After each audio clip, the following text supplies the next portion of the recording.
আসসালামু আলাইকুম সবাইকে বিডি শেয়ার টিপস এই ভিডিওতে অভিনন্দন জানাই। আজকে আপনাদের সাথে আলোচনা করব ওএমএক্স বিষয়টি নিয়ে খুব গুরুত্বপূর্ণ কিছু তথ্য আছে। আপনারা এটা খুব গুরুত্ব সহকারে মনোযোগ সহকারে বিস্তারিত শুনবেন।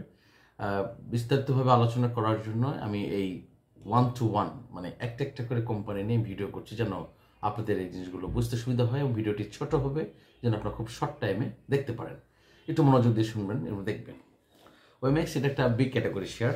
লাস্ট থার্সডে মানে গত বৃহস্পতিবার এর ক্লোজিং প্রাইস ছিল 27 টাকা এবং এর দাম বেড়েছিল 40 পয়সা এবং হাত বদল হয়েছিল 6,47,000 হাত বদল হয়েছিল। লাস্ট 52 উইক্সে এর সর্বনিম্ন ছিল 20 টাকা এবং সর্বোচ্চ ছিল 34 টাকা 80 পয়সা। এখানে রেকর্ড যেটা আছে সেটা হচ্ছে ডিরেক্টরশিপ আছে 35.76%, ইনস্টিটিউট আছে 19.88% এবং পাবলিক রয়েছে 44.36%। ক্যাশ ডিভিডেন্ড এখানে দিয়েছে 3%, যার কারণে এটা বিগ ক্যাটাগরিতে রয়েছে। ওকে, এখন যে নিউজগুলো যে বিষয়গুলো একটি কোম্পানিকে বিভিন্ন রকম হাইপ করে, বিভিন্ন রকম ভাইব করে, পাশাপাশি প্যানিক দেয়, কখনো অস্থিরতা দেয়, কখনো আপনাকে ডিমোটিভেটেড করবে, কখনো মোটিভেটেড করবে, এই নিউজগুলো আপনাকে বুঝতে হবে। যেহেতু আপনি বাংলাদেশে বিনিয়োগ বাজারের একজন বিনিয়োগকারী, আপনি এদেশের বিনিয়োগ বাজারের চরিত্র আপনাকে রিয়েলাইজেশন করতে হবে এবং নিউজটা কীভাবে পাবলিশড হচ্ছে এটাও আপনাকে বুঝতে হবে এবং নিউজগুলো দিয়ে কী মিন করছে। দেখুন, খুব ইম্পর্টেন্ট একটা পয়েন্ট হচ্ছে এখানে 2রা ফেব্রুয়ারি 2025 একটা নিউজ এসেছিল ইপিএস সংক্রান্ত। সেখানে দেওয়া হয়েছিল 44 পয়সা 0.44%। এখানে অক্টোবর ডিসেম্বর 2024 এসেছিল, যেখানে 2023 এসেছিল 0.30 পয়সা এসেছিল। ঠিক আছে, আচ্ছা, আরেকটা জিনিস আপনি নোট রাখেন। 17ই নভেম্বর 2024 সালে ইপিএস সংক্রান্ত আরেকটি নিউজ এসেছিল, কোয়ার্টার ওয়ান আনঅডিটেড।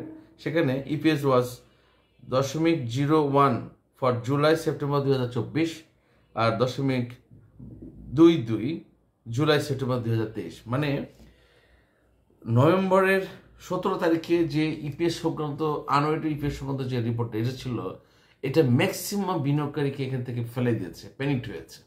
এখান থেকে অস্থির অনেকেই কিন্তু এই ওএমএক্স থেকে বের হয়ে গেছে, দাম কমে গেছে, হুড় করে দাম কমে গেছে।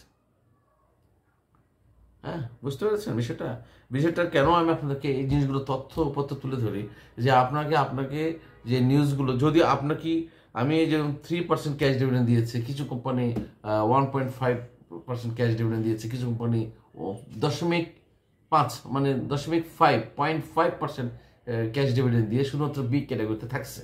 আপনার কি মনে হয় যে এই রিপোর্টগুলো তারা একেবারে সঠিকভাবে করেছে? যদি এটা আপনার বিশ্বাস না হয় যে এই ইপিএস রিপোর্টগুলো খুব সঠিকভাবে ইমপ্লিমেন্ট হয় না, তাহলে ইপিএস এর রিপোর্টের কারণে আপনারা কেন প্যানিকড হয়ে যান, অস্থির হয়ে যান, এতে বের হয়ে যান কেন? আপনারা জানেন যে এটা একটা বি ক্যাটাগরির শেয়ার, এটাও আপনারা জানেন যে এ ক্যাটাগরি থেকে বি ক্যাটাগরিতে খুব সহজেই চলে যাচ্ছে, আবার একদম এন ক্যাটাগরি থেকে আপনার জেড ক্যাটাগরিতে চলে যাচ্ছে, এবং এই ক্যাটাগরিতে খুব সরাসরি জেড ক্যাটাগরিতে চলে যাচ্ছে। আমরা কিন্তু বাজারের চরিত্রটা বুঝতেছি।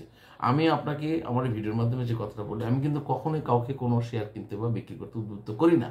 But what is the character of this market and what is the কোম্পানির স্ট্র্যাটেজি, এখানে এইসব বার্তা কি দিয়ে এই বিনিয়োগ বাজারকে অস্থিতিশীল করছে। দেখুন, আমাদের এই যে পরিবেশের মধ্যে আমরা আছি, যে পরিবেশে আমরা এই বার্তাগুলো পেয়ে যাচ্ছি, যে সংকটময় পরিবেশে আমরা অবস্থান করছি, আমাদের সংকটময় পরিবেশে উপেক্ষা করে আমাদেরকে লড়াই করতে হবে এবং এই সংকটময় পরিবেশের মধ্য দিয়েই আমাকে লাভ নিতে হবে, প্রফিট নিতে হবে। Slogan no profit no sale. সুতরাং এই জায়গাগুলো আপনাকে বিশ্বাস করতে হবে এবং ঠান্ডা মাথায় এগিয়ে যেতে হবে, ধীরে ধীরে পরিকল্পনা করে। আপনারা কিন্তু সবচেয়ে একটা কথা বলেছি যে a good company it doesn't mean that you will make profit.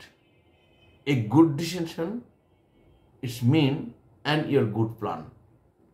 A good decision and your good plan, your hard work can make you money.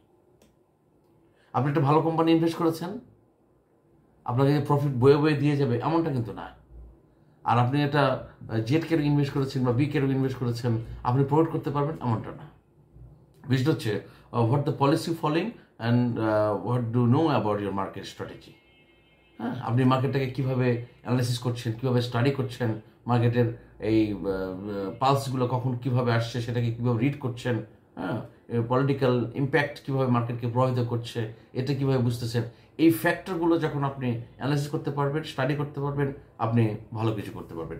আর শর্ত একটাই যে আপনার প্রফিট ছাড়া আপনি বিক্রি করবেন না। দয়া করে আমার এই গ্রুপে বা আমাদের সাথে যারা সংযুক্ত যে ভিডিও দেখেন, এইটা আপনার মাথায় সেট করে নেন, মাইন্ড সেট আপ করে নেন যে আমি লাভ ছাড়া আমি বিক্রি করবো না।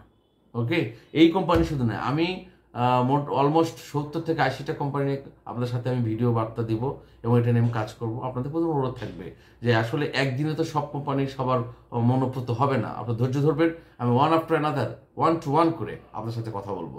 বাট শর্ত একটাই, কন্ডিশন একটাই, আপনাকে ভিডিওটি পুরোটি মনোযোগ সঙ্গে দেখতে হবে, বুঝতে হবে যে আমি কোন কথা কখন কিভাবে বলেছি। এটা আপনাকে এই ল্যাঙ্গুয়েজগুলো কিন্তু বুঝতে হবে। সুতরাং ওয়েমেক্স এটা it's very good company, very good company, although it's in B category. But আমরা তো অনেক কোম্পানি দেখেছি যেগুলো এই ক্যাটাগরি, বাট এখানে তো পাবলিক আস্থা পায় না বা সেখানে থাকে না। কিন্তু এখানে এই কোম্পানিটা বেশ কয়েকবার খুব আপ অ্যান্ড ডাউন হয়েছে, অনেক ভালো ফ্লো হয় সবসময়, আমরা ভালো কিছু আশা করতে পারি।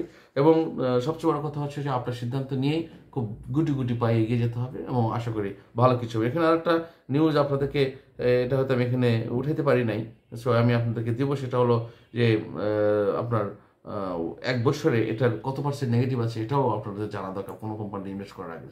হ্যাঁ, এবং 52X এর মধ্যে দেখছেন দাম কোথায় রয়েছে, 22 টাকা 34 টাকা, এখন দাম রয়েছে এটা কত, 27 টাকা। এই 34টা কিন্তু লাস্ট প্রাইস না, এখানে 1 বছরের মতো এর বাড়ে না, এটা অনেক দাম বেশি কিন্তু আছে এটা। সো আপনাদের প্রতি অনুরোধ থাকবে আপনারা বিষয়গুলো কনস্ট্রাক্টলি স্টাডি করবেন এবং মনোযোগ সহকারে স্টাডি করবেন এবং দেখবেন ইনশাল্লাহ ভালো কিছু করতে পারবেন। সকলের জন্য শুভকামনা, ধন্যবাদ।